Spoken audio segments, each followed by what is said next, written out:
Hi everyone, welcome to the Highlights from Ukraine podcast, your daily audio summary of the latest news reported in the Ukrainian media. My name is Artem, and here is the news. For 624 days, Ukraine defends itself against the forces of the Russian invasion. In his evening video address, President of Ukraine Volodymyr Zelensky informed that Ukraine is working with all its partners to get air defense systems. Quote, the more protected the Ukrainian sky, Ukrainian cities and villages are, the more opportunities our people will have for economic activity. For production, in particular for defense production, unquote, said Zelensky.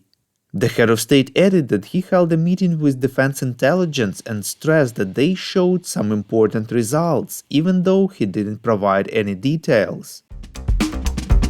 The president said that Ukraine managed to evacuate 89 of its citizens from the Gaza Strip. He promised that this work will be continued, but warned that this is a very painstaking and delicate process. Earlier, Ukraine's ambassador to Israel informed that Kyiv received permits for 329 Ukrainians to leave the Gaza Strip, reported Suspilne. According to him, diplomats estimate that about 500 Ukrainian citizens may remain in the Gaza Strip, possibly more. Since they are not registered, there is no connection with them. Polish carriers blocked the Ukrainian-Polish border, demanding to limit access of Ukrainian carriers to the EU market, which have been lifted since the start of the war. Polish carriers have traditionally held a large share of the joint EU market of transportation. According to the Ukrainian authorities, in the result of this strike, more than 20,000 vehicles are blocked on both sides of the Ukrainian-Polish border, reports Ekonomiczna Prawda. The meeting of representatives of the Polish government with representatives of carriers ended without an agreement after 3 hours of negotiations, reports European Pravda.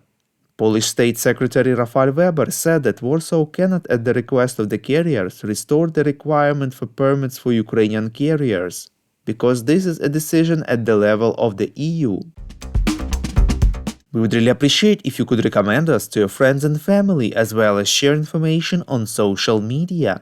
This way more people would learn about the podcast and truth about Russia's invasion of Ukraine. Hungary opposes the idea of starting EU membership negotiations with Ukraine, reports Zahidnet. According to the head of the Hungarian Prime Minister's office, Ukraine does not meet the necessary conditions, it did not meet them before the war, and since then has not come any closer. He said that Ukraine, among other things, is very corrupt. Instead, Hungary's government would offer Ukraine a privileged partnership with the EU. At the same time, Deputy Prime Minister for European and Euro-Atlantic integration of Ukraine, Olga Stefanishyna, said that she is sure that Ukraine will reach an agreement with Hungary on the level of fulfillment of EU requirements for the protection of the rights of national minorities, which is one of the top concerns for Budapest, reports European Pravda. Stefanishyna emphasized that she is primarily focused on ensuring the rights of Ukrainian citizens of Hungarian origin, and that she does not see this issue being as problematic as the actions and statements of the Hungarian government would make it seem. She stressed that the rights of the Hungarian minority in Ukraine are ensured. Hungary is also considering vetoing new EU funding for Ukraine worth 50 billion euros. The EU countries are considering an alternative financing plan for Ukraine in case Hungary will use its veto.